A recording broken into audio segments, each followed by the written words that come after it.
الحمد لله رب العالمين، والصلاة والسلام على المبعوث رحمة للعالمين نبينا محمد وعلى آله وصحبه ومن تبعهم بإحسان إلى يوم الدين. أما بعد.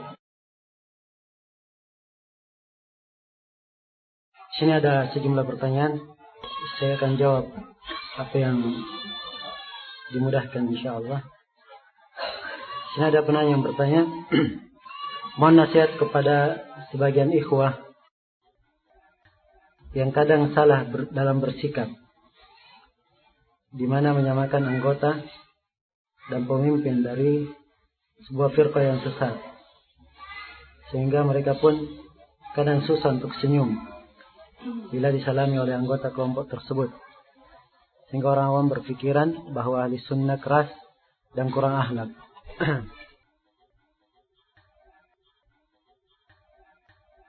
Jadi memang harus dibedakan ya.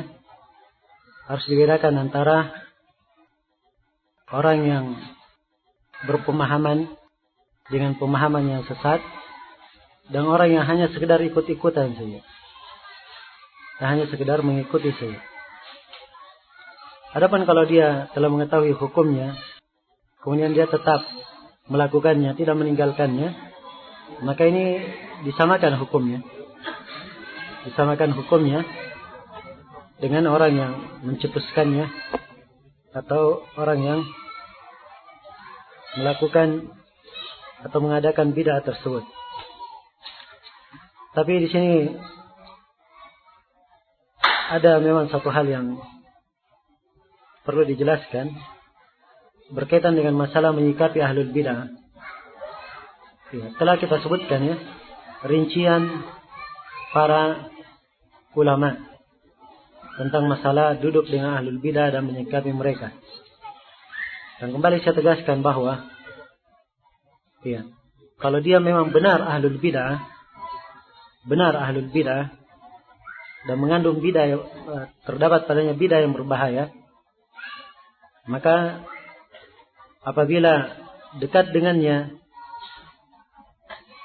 akan menyebabkan seseorang itu diberikan kepadanya syubhat dan seterusnya, maka harusnya dia tidak duduk dengan orang-orang yang seperti itu. Ya. Tidak duduk dan secara umum tidak bergaul dengan siapa yang bisa membahayakan agamanya. Ini dalam masalah tidak bergaulnya. Tapi di masa ini, khusus berkaitan dengan masalah memberi salam atau menyapa orang yang berlalu dan seterusnya, maka di masa ini kebanyakan orang jahil dan tidak paham akan tuntunan agama yang benar. Maka harusnya sikap lemah lembut dan menampakkan bahwa seorang itu ingin menasihati saudaranya, itu adalah hal yang atau sikap yang harusnya lebih banyak dikembangkan. Dan itu sebenarnya sikap asal seorang muslim, sikap dasar seorang muslim kepada siapa saja. Adapun menghajar, memboikot, ya, dan seterusnya, ini adalah hal yang berkaitan dengan keadaan tertentu. Iya. Nah, memang suatu hal yang kadang saya sendiri melihat pada banyak dari kalangan ikhwah yang kadang salah memahami dari kaidah ahli sunnah wal jamaah dan apa yang diinginkan dari kaidah-kaidah tersebut. Kemudian juga kadang salah memahami penafsiran dari perbuatan sebagian ulama as-salaf. Iya. Penafsiran perbuatan dari sebagian ulama as-salaf. Karena ada sebagian yang mengambil dari perbuatan sebagian ulama as-salaf, ketemu dengan ahlul bidah, dia menyingkir, tidak memberi salam kepadanya dan seterusnya. Dan itu adalah sikap yang benar. Ya, pada situasi yang benar dan pada orang yang memang diperlakukan yang seperti itu. Tapi ada keadaan-keadaan tertentu hal yang seperti itu tidak boleh dilakukan. Karena itu antum semua ketahui bahwa Abdullah bin Ubay bin Salul bersama dengan dia adalah rasul munafikin, ya, dari munafikin yang banyak menyakiti Rasulullah dan kaum muslimin. Bersama dengan itu Rasulullah tidak memboikotnya. Kenapa? Sebab tidak ada maslahat dalam memboikot orang yang seperti itu. Dia adalah pimpinan di kaumnya, pimpinan di tengah kaumnya, orang yang dihormati di tengah kaumnya. Kalau dilakukan hal yang seperti itu tidak membawa manfaat baginya. Dia merasa adalah orang yang punya kedudukan, orang yang punya tempat, dan bahkan bisa mempengaruhi yang lainnya. Karena itu suatu hari dikatakan kepada Nabi Sallallahu Alaihi Wasallam, ya, bahwa Abdullah bin Salul telah berbuat begini dan begini. Maka Umar bin Khattab berkata, ya Rasulullah, tidakkah sebaiknya saya penggal kepalanya? Maka kata Nabi Sallallahu Alaihi Wasallam, la yatahaddatsun nas anna Muhammadan qatala ashabah. Jangan sampai orang bercerita bahwa Nabi Muhammad membunuh temannya sendiri. Sebab Abdullah bin Salul, walaupun dia munafik, diketahui bahwa dia hanya menampilkan keislaman, menyembunyikan kekufuran. Tapi orang-orang di luar umat Islam mengenalnya dia telah bergabung dengan Rasulullah bersama kaum muslimin. Ya. Maka termasuk hal yang kadang bisa membahayakan kalau hal itu dilakukan terhadapnya. Dan ini pertimbangan maslahat. Pertimbangan maslahat. Iya. Karena itu saya tidak menyarankan ya kepada ikhwah untuk terlalu memahami kaku nas-nas yang seperti ini. Orang yang baru belajar kadang ikut pada sebagian kelompok, dia nggak paham. Orang yang seperti ini digunakan cara yang baik, cara yang hikmah, diajak kepada kebaikan. Diajak kepada kebaikan. Bahkan orang yang kita tidak kenal kadang, walaupun dengan penampilan yang tidak baik dan seterusnya kita nampak, tapi harusnya kita bersikap yang baik untuknya. Bersikap yang baik untuknya. Sepanjang tidak nampak bahwa orang ini bisa menjerumuskan kita ke dalam hal yang berbahaya. Iya. Kalau nampak hal tersebut, maka dia tinggalkan untuk mencari keselamatan dirinya. Nah, namun sikap asal dari seorang muslim, dia adalah berbaik bersama saudaranya dan ramah terhadap saudaranya. Ya. Dan nampak darinya bahwa dia ingin menasihatinya dan ingin memberikan kebaikan padanya. Kapan seorang dikategorikan sebagai ahlul bidah? Ini saya sudah terangkan tadi ya di pembahasan bahwa seorang dikatakan ahlul bidah kalau dia melakukan salah satu dari dua perkara. Kalau dia menyelisihi dasar pokok dari ahli sunnah wal jamaah, atau kalau dia memperbanyak penyelisihan dalam masalah cabang, melakukan penyelisihan dalam masalah cabang dan memperbanyak penyelisihan.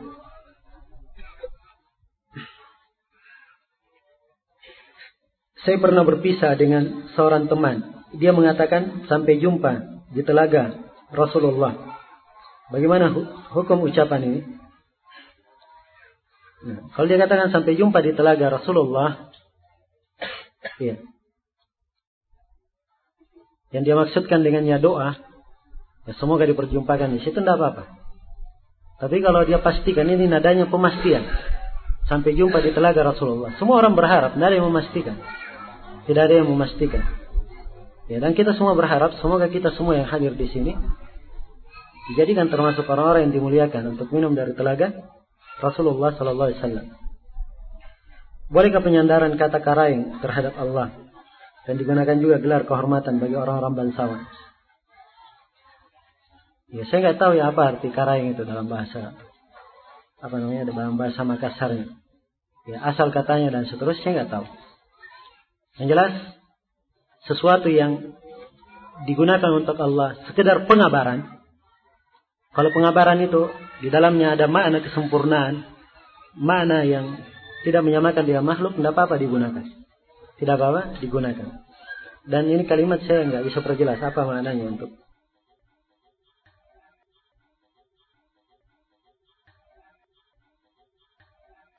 Seluruh Nabi dan Rasul mendakwakan tauhid. Hal ini menunjukkan bahwa syariat Nabi Muhammad membenarkan utusan-utusan Allah sebelumnya. Kenapa dalam selawat yang disebut hanya Nabi Muhammad dan Nabi Ibrahim? Maksudnya selawat itu ya kita doakan untuk seluruh para Nabi dan para Rasul. Salawatullahi alaihim ajma'in. Cuman khusus di selawat salat disebutkan Nabi Muhammad dan Nabi Ibrahim saja. Itu adalah tuntunan dari Allah Subhanahu wa ta'ala yang disampaikan oleh Rasulullah sallallahu alaihi wasallam. Dan itu menunjukkan keutamaan khusus untuk dua nabi ini. Ya, sebagaimana para nabi yang lainnya ada keutamaan-keutamaan yang tidak diberikan kepada nabi yang lainnya. Nabi Sulaiman alaihi salam diberi keutamaan yang beliau mohon kepada Allah tidak diberikan kepada siapa yang datang setelahnya. Ya. Dan Nabi Musa punya keutamaan yang tidak dimiliki oleh para nabi yang lainnya.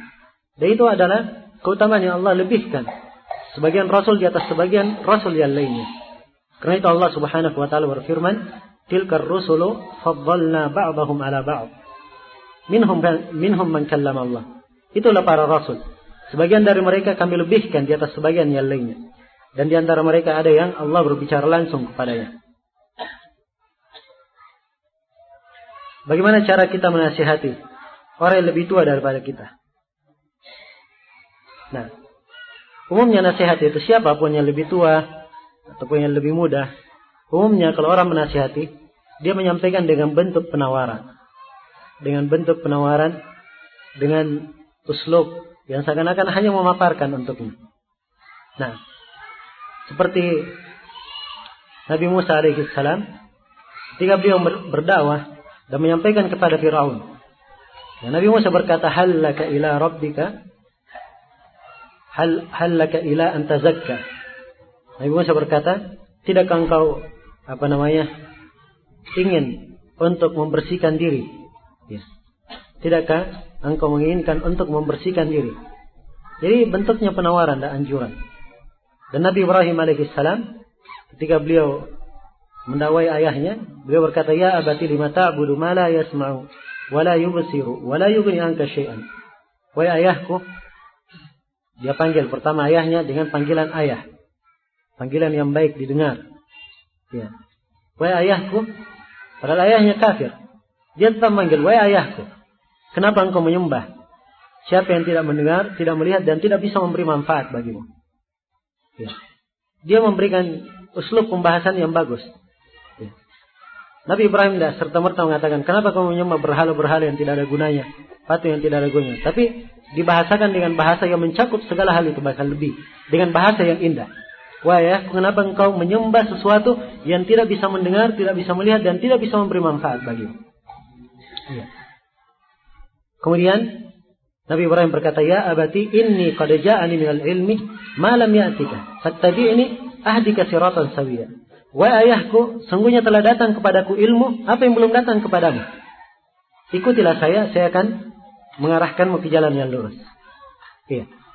Beliau tidak berkata kepada ayahnya, "Wahai ayah, kamu ini jahil dan saya punya ilmu, ikuti saya." Dia tidak berkata demikian. Tapi bahasanya sangat indah. "Wahai ayahku, telah datang kepadaku ilmu apa yang belum datang kepadamu. Maka ikutilah saya." Maka uslub penyampaian juga kadang itu bermanfaat bagi seorang. Iya, bermanfaat bagi seorang. Apalagi kalau dari yang muda kepada orang tua. Biasanya orang yang lebih tua itu menganggap dirinya lebih banyak makan asam garam. Iya. Maka harusnya cara memberikan nasihat juga dengan cara yang baik. Ya, kadang dengan bentuk bertanya, kadang dengan bentuk menawarkan, ya kadang dengan bentuk apakah tidak lebih baik begini, apakah tidak semestinya begini, ya dan seterusnya.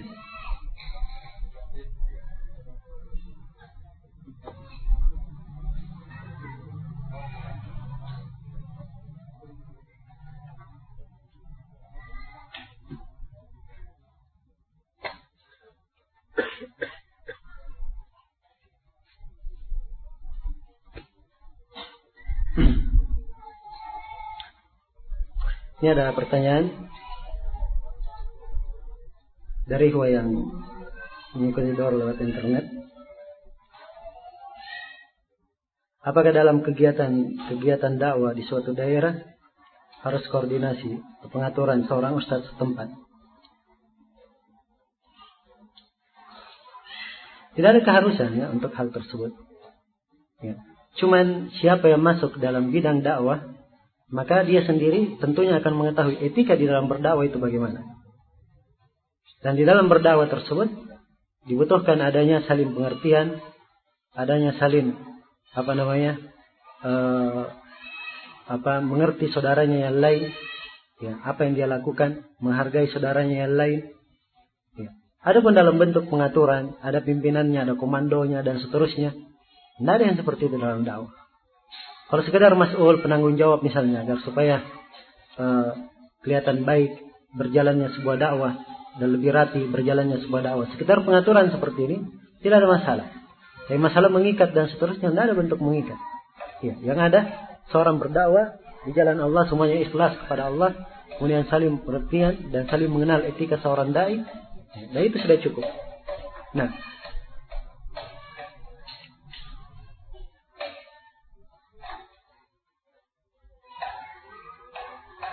bagaimana jika ikhwah salafin mendirikan sekolah formal dan di dalamnya diajarkan ilmu agama dan juga pelajaran-pelajaran umum dengan maksud dakwah kita bisa diterima oleh masyarakat awam?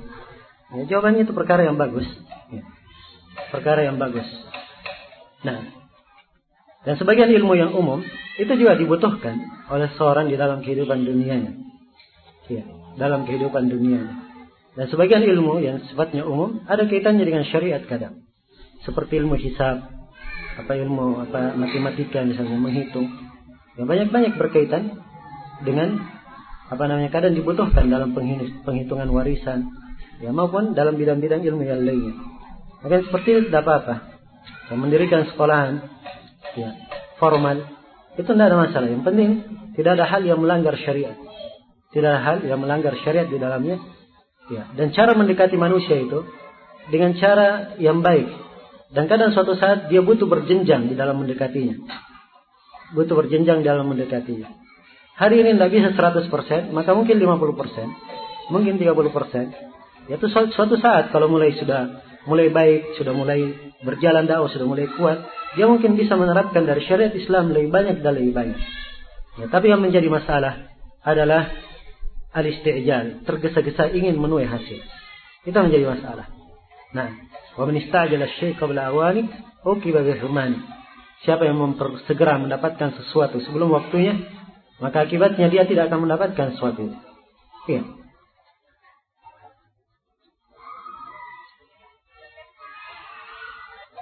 Tentang ijazah dalam sekolahan dan suatu madrasah. Tidak ada masalah seorang atau di dalam sekolah dikeluarkan ijazah. Tidak ada masalah. Dan ijazah itu sifatnya pengabaran bahwa ini sudah selesai, menyelesaikan sekolahnya. Kalau disebutkan nilai juga tidak ada masalah, penyebutan nilainya. Dan ini adalah hal yang sifatnya umum. Kadang mungkin sebagian orang ada yang memanfaatkannya dalam hal yang salah, dan kadang ada orang yang memanfaatkannya dalam hal yang baik. Dan yang seperti ini tidak ada kaitannya dengan hukum asal. Ya. Kalau misalnya terjadi kesalahan dalam penerapan atau penggunaan ijazah, itu adalah kesalahan bagi orang-orang yang menggunakannya. Adapun dasarnya adalah hal yang boleh.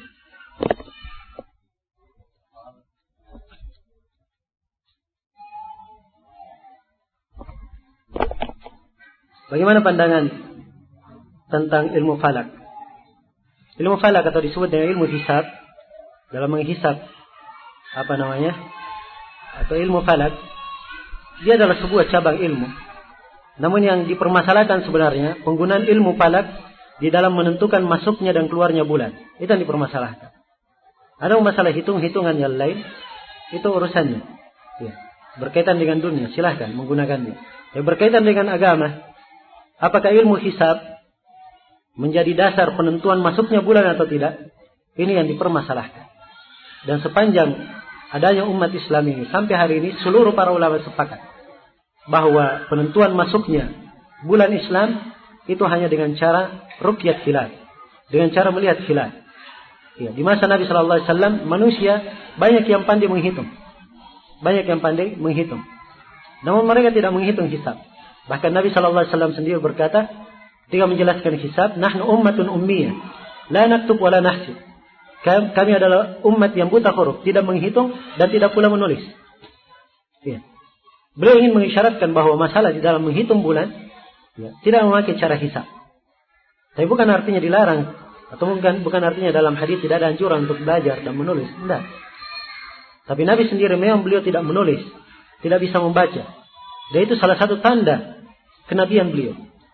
Sebab beliau tidak bisa membaca, tidak bisa menulis, bisa membawakan sebuah kitab yang seluruh orang yang paling fasih di tanah Arab dan pandai menulis dan seterusnya tidak bisa membawakan yang semisal dengannya.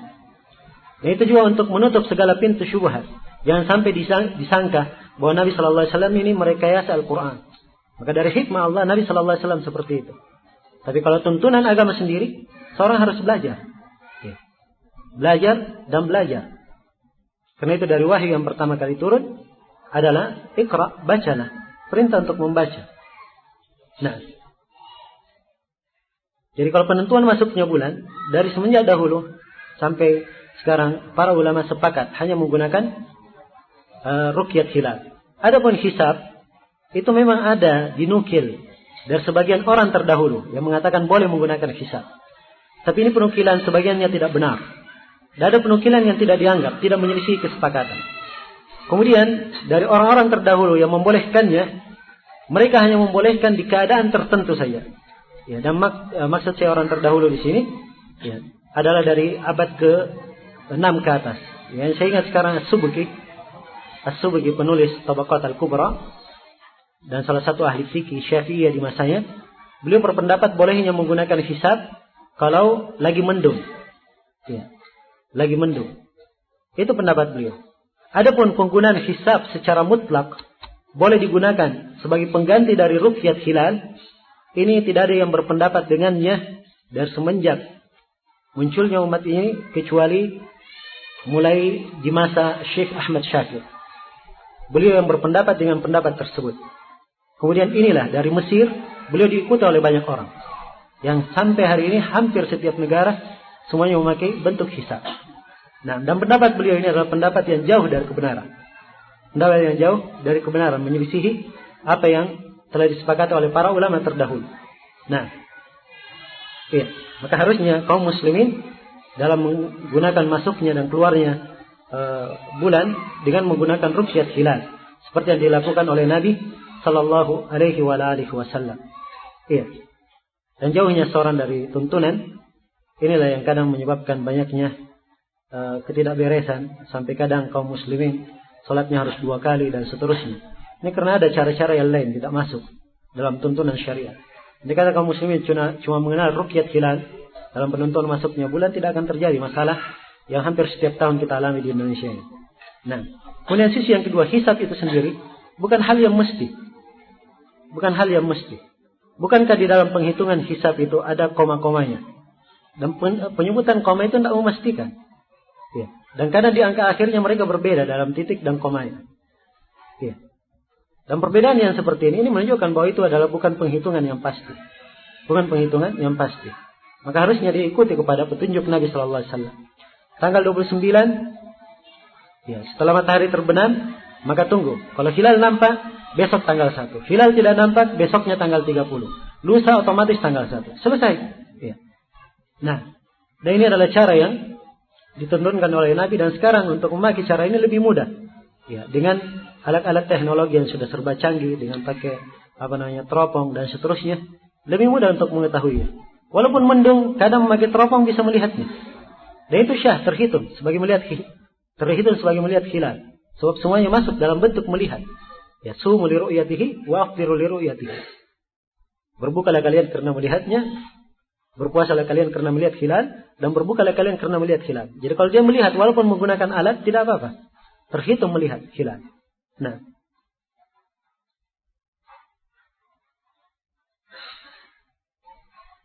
apa yang harus kita lakukan jika kita tinggal serumah dengan para pelaku bid'ah? Ketika kita sampaikan bid'ahnya, dia malah menyangka perkara tersebut adalah kebaikan. Berarti cara penyampaiannya kurang benar. Ya. Orang yang ingin mengingkari sebuah kemungkaran, dia harus punya hujjah kuat dan mampu menjelaskan bahwa itu mungkar yang dia lakukan. Ya.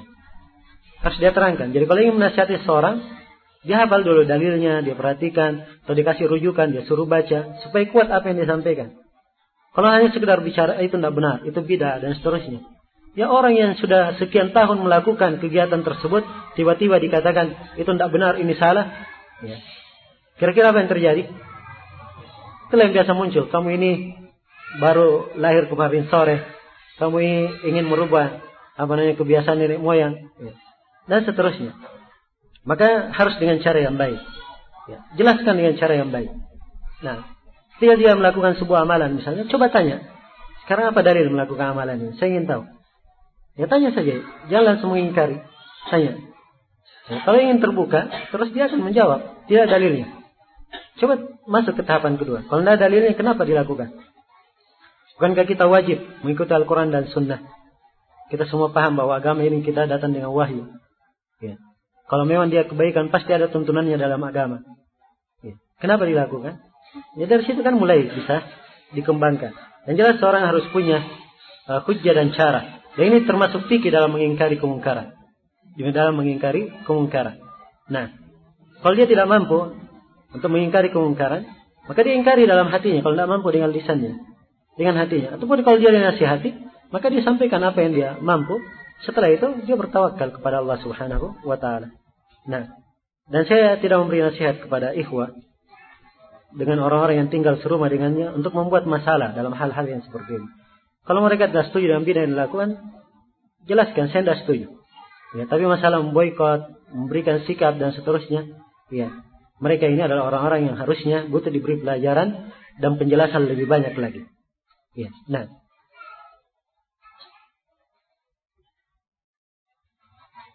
Apakah boleh mendoakan kejelekan pada orang lain? Ya.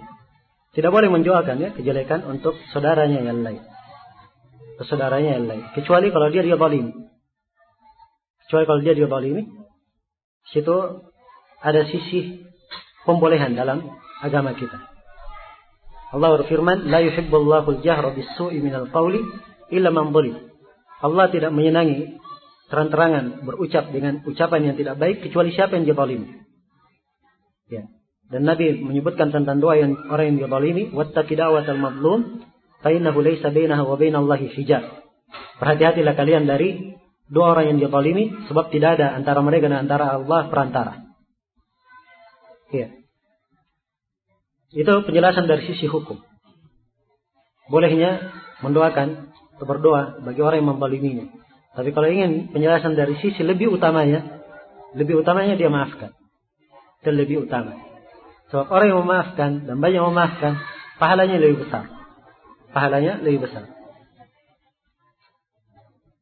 Sebenarnya bagaimana tanda-tanda kesyirikan? Tolong jelaskan agar kami dapat menghindarinya.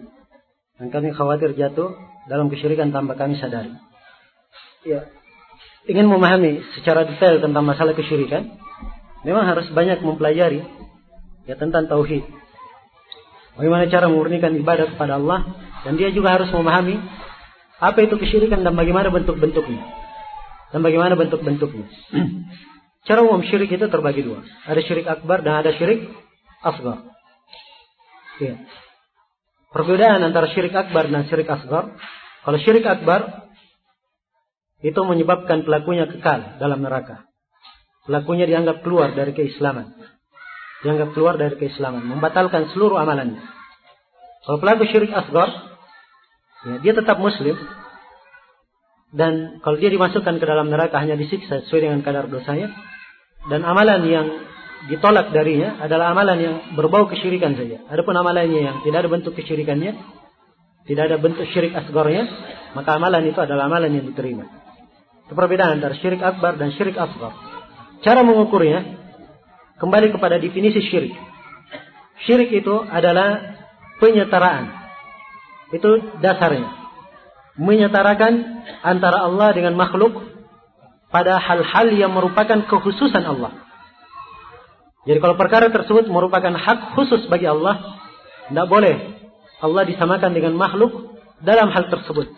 Dengan lisan maupun di dalam hati. Jelas? Kapan disamakan? Maka dia kadang syirik akbar dan kadang syirik asghar. Tergantung jenis penyetaraannya. Nah, kalau penyetaraan yang sifatnya penyetaraan yang ditunjukkan oleh dalil adalah syirik akbar, maka dia dihukumi syirik akbar. Seperti ada yang beribadah kepada selain Allah. Ini artinya dia menyetarakan ibadah hak khusus untuk Allah. Dia berikan kepada selain Allah, itu artinya dia samakan Allah dengan makhluk. Itu syirik akbar. Ya, ada yang berdoa, dia minta langsung kepada penghuni kubur. Ya, padahal doa hanya kepada Allah, itu hak Allah. Kalau dia samakan dengan makhluk, dia berdoa juga kepada penghuni kubur, itu dia melakukan syirik akbar. Ada yang menyembelih untuk pohon, untuk jin, dia melakukan sembelih di situ. Padahal menyembelih itu adalah ibadah hanya untuk Allah. Kapan dia lakukan untuk selain Allah, itu artinya dia setarakan Allah, dia samakan Allah dengan makhluk. Maka ini adalah syirik akbar, mengeluarkan pelakunya dari keislaman. Ada yang bernadar kepada penghuni kubur, kalau saya selamat, saya kembali, atau saya dapat keuntungan, atau saya kaya dan seterusnya, maka saya akan datang kembali di sini. Nadar misalnya. dan nadar adalah ibadah, kapan diserahkan kepada selain Allah, maka itu adalah bentuk syirik akbar. Bentuk syirik akbar. Tapi ada bentuk penyataraan, dalil khusus menunjukkan bahwa itu adalah syirik asghar. Dan itu penyataraan dalam bentuk lafaz saja, bukan di dalam hati. Ya, seperti misalnya ada yang berkata demi Allah, atau karena kamu, ya. Demi kamu misalnya, demi kamu dan seterusnya. Dia bersumpah dengan selain nama Allah, maka ini bentuk kesyirikan. Ada bentuk penyataraan, sebab dia samakan antara Allah dengan makhluk dalam masalah sumpah. Tapi dalil menunjukkan bahwa penyataraan yang seperti ini tidak dianggap mengkafirkan, keluar dari Islam. Hanya dianggap syirik asghar saja. Ya, dalil menunjukkan tentang hal tersebut. Nah, ini diantara hal yang membedakan antara syirik asghar dan syirik akbar. Dan saya punya tulisan tentang hal ini. Mudah-mudahan bisa dicetak dalam waktu dekat. Bolehkah kita bermuamalah dengan pelaku bidah jual beli? Ya, kalau sekedar jual beli saja tidak ada masalah. Ya, jual beli tidak ada hubungan apa-apa. Bagaimana mendekati mereka, mendekati ahlul bidah dalam rangka memberi nasihat? Ya, kalau orang yang mendekatinya, dia punya ilmu dan dia rasa mampu diberi nasihat orang tersebut, dia lakukan. Dan dia mendapat pahala yang besar insyaAllah. Sebab seorang yang mendapat hidayah disebabkan karena dia, maka dia akan mendapatkan pahala yang besar. Kata Nabi SAW kepada Ali bin Abi Thalib, la yahdiyallahu bika rajulan wahidan khairul laka min humrin na'am. Andai kata Allah memberi hidayah kepada seorang disebabkan karena kamu, maka itu lebih baik bagimu daripada onta merah. Onta merah lambang kekayaan orang Arab. Iya. Itu adalah hal yang paling baik. Kalau ada seorang yang mendapat hidayah disebabkan karena dirinya. Karena itu seorang bersemangat, saudaranya yang lain mendapatkan hidayah. Apakah termasuk menolak sunnah jika seorang istri meminta khulu karena suaminya ingin ta'addud? Dilihat keadaannya ya. Dilihat keadaannya. Khulu itu adalah hal yang disyariatkan. Atau ada hal pensyariatannya dalam syariat tentang khulu. Bolehnya seorang minta khulu pada keadaan-keadaan yang telah ditentukan. Kalau dia memintanya karena suaminya misalnya akan ta'addud, kemudian dia tidak mampu, ya haknya kalau dia ingin melakukannya. Dan tidak dikatakan itu menyelisihi sunnah. Tidak dikatakan ingin menyelisihi sunnah.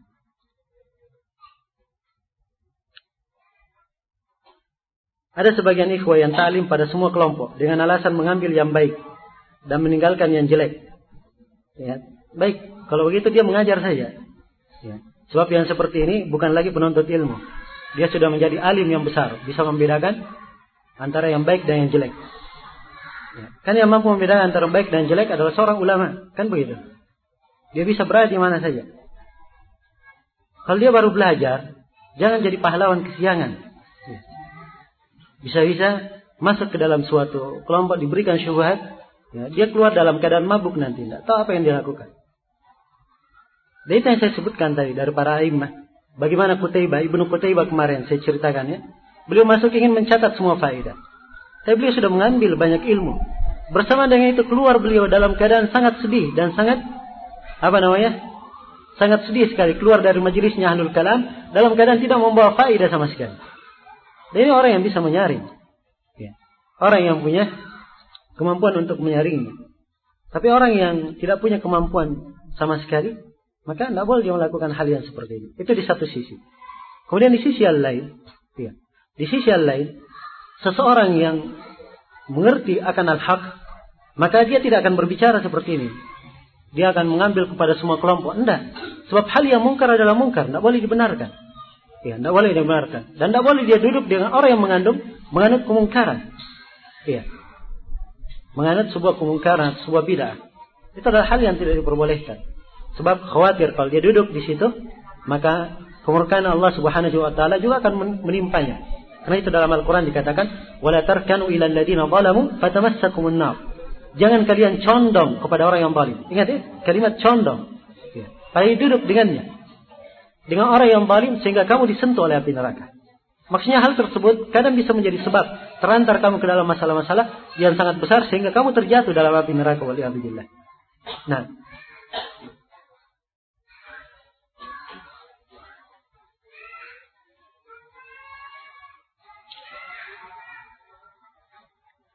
Bagaimana definisi dari perkara khilafiyah? Apakah setiap perkara khilafiyah kita bisa melakukannya? Ya. Khilaf itu artinya perkara yang diperselisihkan. Jadi kalau misalnya dalam masalah ada dua pendapat, itu namanya khilafiyah. Tapi tidak seluruh masalah khilafiyah dianggap. Tidak seluruh masalah yang ada dua pendapat diperhitungkan pendapat yang kedua, tidak. Ya.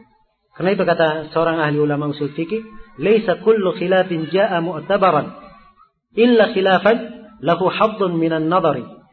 Tidak seluruh khilaf datang dalam keadaan dianggap khilaf itu. Kecuali khilaf yang ada punya sudut pandang dari sisi syariat benarnya khilaf itu. Ya.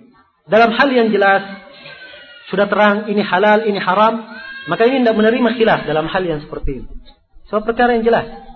Ya kalau ada yang menyelisihinya, maka itu dianggap pendapat yang aneh, pendapat yang asing, menyelisihi yang hak. Harus ditegaskan. Tapi kalau dalilnya memang mengandung kemungkinan, mungkin benar, mungkin salah, seorang dalam berdalil dengan itu, atau para ulama memang silam pendapat dalam hal itu, maka yang seperti ini yang kita katakan khilaf. Ya. Yang sana berpendapat tidak boleh kencing berdiri, yang sana berpendapat boleh. Ini khilaf di kalangan para ulama. Adanya khilaf karena adanya adillah, dalil-dalil yang bertentangan dalam masalah. Zahirnya bertentangan.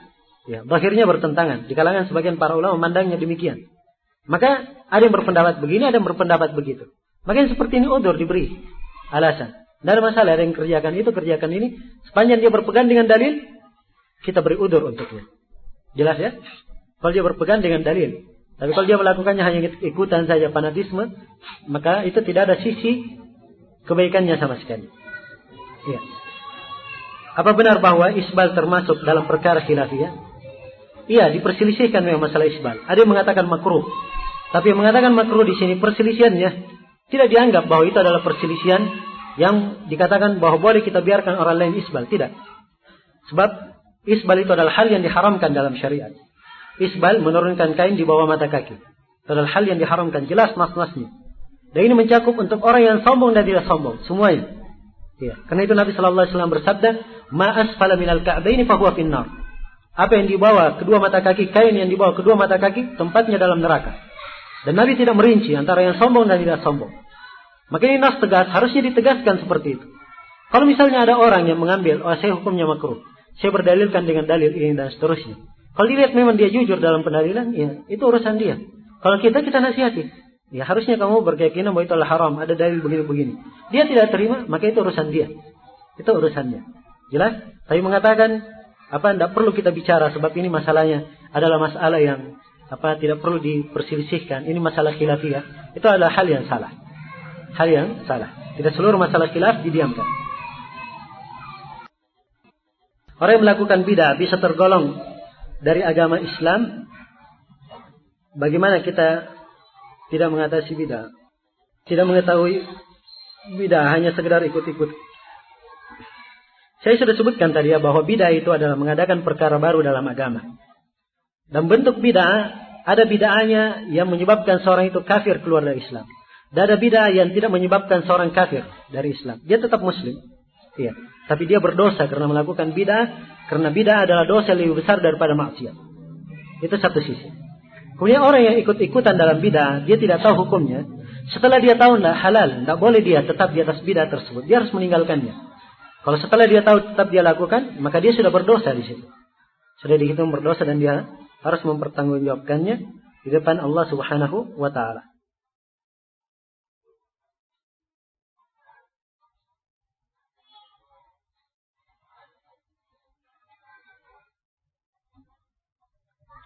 Bagaimana pandangan Ustaz tentang seorang ikhwah yang sangat mencintai saudari-saudarinya yang pakai cadar? Setiap kali dia melihat akhwat yang pakai cadar, maka semangatnya untuk mengamalkan sunnah semakin kuat. Dan tidak jarang air bening membasahi pipinya ketika melihat akhwat pakai cadar.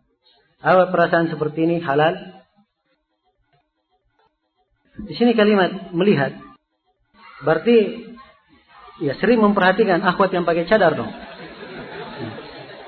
Kalau sering memperhatikan, maka apa yang dilakukan ini itu adalah salah satu langkah syaitan yang akan menjerumuskannya ke dalam maksiat. Ya. Tapi kalau misalnya kadang-kadang tidak sengaja dia lihat, Ya orang yang tidak sengaja, ya lain lagi masalahnya. Pandangan pertama itu dimaafkan. Kan begitu. Atau orang yang lewat begitu di jalan, ya masa dia tunduk misalnya, tidak melihat. Ya, bisa jatuh mungkin atau bisa ketabrak, kan begitu. Hal yang sifatnya di jalan di rame atau di pasar dan seterusnya itu dimaafkan. Dimaafkan banyak hal yang tidak dimaafkan kalau dalam keadaan tidak seperti itu. Jelas ya? Maka sangkaan saya dari apa yang disebut oleh penanya di sini, ini adalah hal yang harusnya dia jauhi. Ya. Dan jangan sampai syaitan masuk kepadanya dari titik yang hendaknya diketahui bahwa syaitan itu pandai. Kadang ahli ibadah, ya, datang syaitan menggodanya. Nah, dibuat orang ini ahli ibadah ini mimpi. Dia lihat dalam mimpinya suatu keajaiban. Ya, bahkan kadang syaitan berwujud pada di depannya menjadi cahaya. Ya. Jadi cahaya. Wahai fulan, kamu telah diampuni. Ya, dia berkata begitu. Kamu telah diampuni. Untuk apa? Ya supaya orang ini merasa bangga dalam dirinya. Supaya turun semangat ibadahnya. Ya. Dan ini dari trik-trik syaitan tercatat dalam sejarah. Karena itu sebagian ahli ulama yang berilmu dan ahli ibadah, ada yang didatangi oleh syaitan seperti itu. Dia dalam cahaya, dia berkata, ya fulan, saya adalah Allah. Sungguhnya engkau telah kuampuni. Ya. Engkau telah kuampuni dan kugugurkan padamu syariat. Maka dia ambil sendalnya. Kalau memang kau adalah Allah, maka kamu tidak hilang kalau saya lempar. Ya, setelah dilempar hilang cahaya. Ya. Nah, demikian. Maka hendaknya seorang itu jangan tertipu dengan hal-hal yang kadang sifatnya baik. Ya. Apalagi meneteskan air mata. Ya.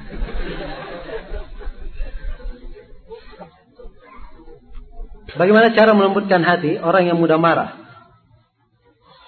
Ya. Walaupun setelah marah baru dia istighfar. Ya, orang yang seperti ini pertama, ya, harus banyak melatih dirinya untuk memikirkan apa yang akan dia lakukan sebelum dia berbuat. Dan ini bisa dilatih sedikit demi sedikit. Dan memang untuk merubah sebuah sifat itu butuh upaya, butuh usaha. Ya. Bukan suatu hal yang mudah memang. Ya, tapi kalau diusahakan, diupayakan, terus dia rubah, insya Allah akan berubah. Ya, orang Indonesia bilang ala bisa karena biasa. Ya, kalau dia biasa kan insya Allah akan bisa.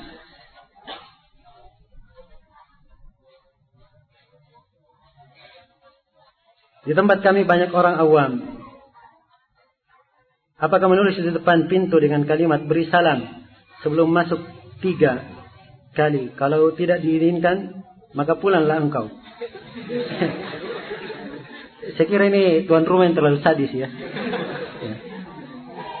Nah, harusnya etika yang seperti ini ya dipahami antara sama kaum muslimin saja. Nah, kalau ada yang orang mengetuk pintu misalnya lebih dari 3, ya diberi maaf saja. Diberi maaf saja. Nah, kalau ingin baik, ya dia tulis saja di depannya. Tidak menerima tamu. Ya. Tidak menerima tamu. Ya. Sebab itu bentuk pengabaran. Ya. Kalau seperti ini, pulanglah engkau. Ya, baru datang disuruh pulang. Ya. Apakah salawat bisa diputar di masjid-masjid? Apakah salawat yang biasa diputar-putar di masjid sebelum adzan adalah bid'ah? Jadi adalah hal yang tidak pernah dilakukan di masa Nabi Shallallahu Alaihi Wasallam dan tidak pula di masa setelahnya. Harusnya hal yang seperti ini ditinggalkan. Apakah wajib hukumnya berbaiat untuk kaum muslimin? Bagaimana caranya berbaiat untuk kaum muslimin? Ya. Baiat itu bukan untuk kaum muslimin, baiat itu untuk pimpinan. Itu baiat. Syariat adanya baiat untuk pimpinan. Pimpinan siapa? Ya. Pimpinan negara atau pimpinan yang diangkat oleh pimpinan negara. Itu yang boleh kita mengambil baiat darinya. Selain dari itu, tidak ada baiat. Bahkan siapa yang melakukan baiat selain dari pimpinan negara, kalau dia matinya mati jahiliyah. Dan dimaksudkan di dalam hadits, "Man mata wa laysa fi unuqihi bai'ah, mata mitatan jahiliyah." Siapa yang mati dan tidak ada di lehernya ikatan baiat, maksudnya dia tidak punya ikatan baiat kepada penguasanya yang resmi, maka kalau dia matinya mati jahiliyah. Dia punya penguasa resmi dalam negara. Bikin lagi di dalamnya negara, bikin kelompok, ada baiatnya. Ini artinya keluar dari kekuasaan. Orang yang seperti ini dianggap mati jahiliyah kalau dia tidak menyelisihi hadis. Ya. Sini ada yang bertanya, katanya ada yang mengisahkan atau bercerita tentang mayit dan malaikat mungkar dan nakir. Dan ketika malaikat ini menanyai si mayit, maka si mayit menjawab, jangan tanya saya sudah tahu pertanyaanmu. Malaikat menjawab, waduh, soalnya bocor. Bagaimana hukum cerita yang seperti ini? Lalu bagaimana pula dengan hukum yang ceritakan? Ya. Ini betul ya, sering kita jumpai di tengah masyarakat kita. Para mubalik, sebagian orang dari mubalik menyampaikan kisah-kisah yang seperti ini untuk membuat orang tertawa. Dan ini waliyadzubillah adalah hal yang sangat mungkar sekali. Ya. Adalah hal yang sangat mungkar. Dan ini memperolok-olok agama. Nah, dan mempermainkan dalil-dalil dari Al-Quran maupun Sunnah Nabi Sallallahu Alaihi Wasallam. Atau mempermainkan hadits Nabi Sallallahu Alaihi Wasallam. Iya. Pertanyaan mungkar dan nakir itu harus dijawab oleh setiap muslim. Iya. Siapa saja yang ditanya dia harus jawab. Dia menjawab, maka dia akan mendapatkan akibat yang baik. Dia tidak menjawab, maka dia akan mendapatkan akibat yang jelek. Nah, dan itulah masalahnya juga di masa ini. Munculnya orang-orang yang banyaknya masjid yang harusnya masjid-masjid tersebut diisi oleh orang-orang yang punya ilmu agama dan bisa menerangkan agama sesuai dengan dalilnya dari Al-Quran dan Sunnah. Ya, tapi seperti itulah yang dikatakan oleh Sufyan Ats-Tsauri rahimahullah. Kalau kamu berjumpa dengan seorang ahli sunnah di timur bumi sana, maka berikanlah salam kepadanya. Sampaikan salamku kepadanya. Sungguhnya ahli sunnah di masa ini sangat sedikit. Itu di masa beliau rahimahullah ta'ala, dan beliau hidup di abad kedua dan ketiga. Ya. Dan bagaimana pula di masa kita ini. Nah, dan seorang yang bisa memberi manfaat kepada kaum muslimin, ya, sesuai dengan apa yang dia ketahui, dia sampaikan apa yang dia ketahui. Sesuai dengan apa yang dia ketahui. Nah,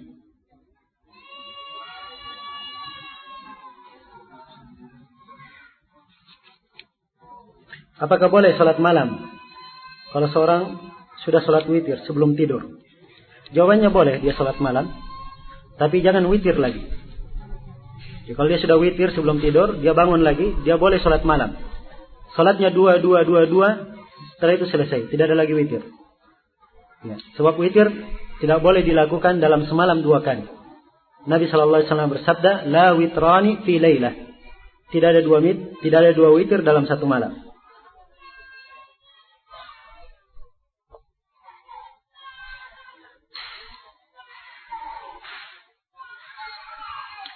Seorang istri merasa berdosa pada suami dan suami telah meninggal dunia.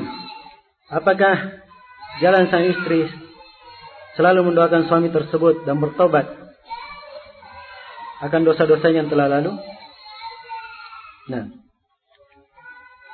ya harusnya demikian. Ya. Kalau suaminya telah meninggal dan dia berbuat dosa kepada suaminya, maka kalau suaminya menitipkan kepada dia anak misalnya, maka dia rawat anaknya dengan sebaik mungkin. Dan itu adalah bentuk baktinya kepada suaminya. Ya, dan dengan hal itu insya Allah diharapkan dia menggugurkan dosa-dosanya, sambil dia bertobat kepada Allah Subhanahu Wa Taala dan mendoakan kebaikan untuk suaminya. Walaupun setelah itu dia menikah dengan orang lain.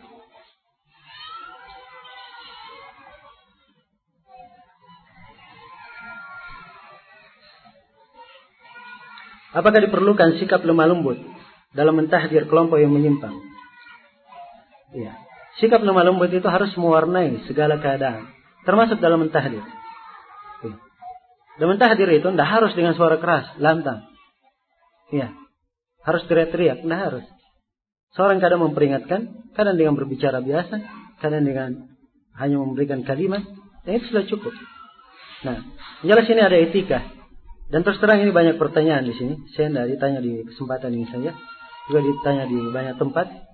Dan suatu saat insya Allah saya akan berikan ceramah nanti tentang kaidah-kaidah menyikapi bid'ah, atau seputar bid'ah dan kaidah-kaidah menyikapi ahli bid'ah. Ini adalah hal termasuk hal yang perlu diterangkan juga kaidah-kaidah berkaitan dengan masalah tahdir. Ya. Semoga Allah memudahkannya di suatu kesempatan. Pernyataan dari dosen saya. Ini syubhat ya. Ya. Gimana, saya baca atau tidak?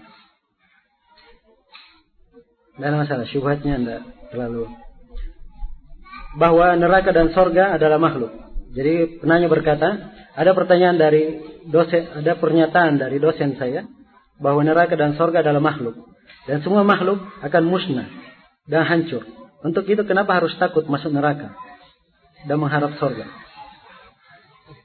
Nah, pertanyaan pertama, ini ucapan adalah ucapan yang menunjukkan bahwa orang yang mengucapkannya tidak mengenal nilai-nilai Al-Quran dan Sunnah, bahkan lancang terhadap Al-Quran dan Sunnah. Sisi yang pertama. Sisi yang kedua, dari kejahilannya, dia menganggap bahwa sorga dan neraka itu akan musnah. Dan itu tidak benar. Ada 8 makhluk, Allah menciptakannya bukan untuk musnah. Allah ciptakan makhluk itu untuk kekal. Ada 8 makhluk Allah. Dia kekal karena Allah membuatnya kekal. Ya. Dan 8 makhluk ini ya, telah disebutkan oleh para ulama bahwa mereka akan kekal. 8 makhluk ini ditunjukkan oleh dalil ya dari Al-Quran dan Sunnah. Cuma saya ringkas penyebutannya. Yang pertama adalah sorga, yang kedua adalah neraka, yang ketiga adalah arsy, yang keempat adalah kursi, yang kelima adalah al-lawh, yang keenam al-lawhul mahfuz, yang keenam adalah al-qalam, tempat catatan amalan, qalam pena menulis. Kemudian yang ketujuh adalah ruh, yang kedelapan adalah ajabud danab, tulang ekor manusia. Allah ciptakan untuk kekal. Jadi kalaupun dihancurkan dalam neraka, tulang ekornya dah hancur. Ya. Dari situlah dibangkitkan kembali dan dibikin kembali kulitnya dan seterusnya. Nah,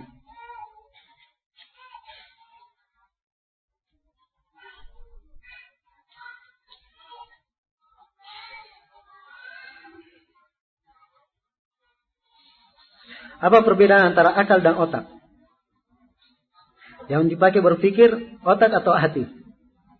Ya. Akal dan otak dalam bahasa Indonesia sama saja. Ya, tapi dalam bahasa Arab tidak. Akal yang berpikir itu adalah hati. Dari hati itu naik ke otak. Demikian. Itu dalam bahasa Arab. Kalau otak ya otak. Sebagaimana dimaklumi. Nah. Ya, karena itu disebutkan dalam Al-Quran, afalam yasiru fil ardi fatakunu lahum qulubun yafqahuna biha. Ya, mereka mempunyai hati-hati, mereka memahami dengannya. Jadi hati yang dipakai memahami, bukan akal yang disebut. Apa hukumnya memutus silaturahmi sama muslim disebabkan gara-gara masalah dunia? Tolong nasihatnya kepada ikhwan yang memutuskan silaturahmi dan tolong sebutkan cara menyambungnya kembali. Ya, penanya sudah tahu ya apa hukumnya. Jadi hukum memutuskan silaturahmi jelas ya adalah hal yang diharamkan. Nah, dan tidak pantas seorang muslim memutuskan silaturahminya. Apalagi dalam masalah dunia. Dan orang yang memutuskan silaturahminya ini akan banyak kejelekan untuknya. Ya. Dia tidak mendapatkan keutamaan dipanjangkan umurnya, tidak diluaskan rezekinya, ya. Dan rahmat rahim atau silaturahmi senantiasa bergantung bermohon kepada Allah, ya, agar supaya dia juga diputuskan sebagaimana dia memutuskan silaturahmi, ya, maka tidak ada manfaatnya memutuskan silaturahmi. Dan sebaiknya kembali dia menyambungnya. Dan sebaik muslim, apabila dua orang muslim berjumpa dan keduanya saling berpaling, maka yang paling baik di antara keduanya adalah yang paling pertama memberi salam. Yang paling pertama memberi salam, sebagaimana diterangkan dalam riwayat Bukhari dan Muslim. Apakah akhlak yang buruk tidak mengeluarkan seorang dari manhaj? Akhlak bagian dari manhaj. Bagian dari manhaj. Orang yang kurang akhlaknya tergantung jenis akhlak mana yang dia langgar. Iya. Yang jelas tidak menunjukkan kesempurnaan manhaj seorang sampai dia berakhlak dan akhlak yang baik. Sekarang ini banyak terbit majalah yang mengatasnamakan manhaj salafi seperti As-Sunnah Al-Furqan, Ad-Dakhir Al-Fatawa, majalah lainnya. Semua yang disebut itu hanya penamaan di atas sesuatu yang tidak hakikatnya.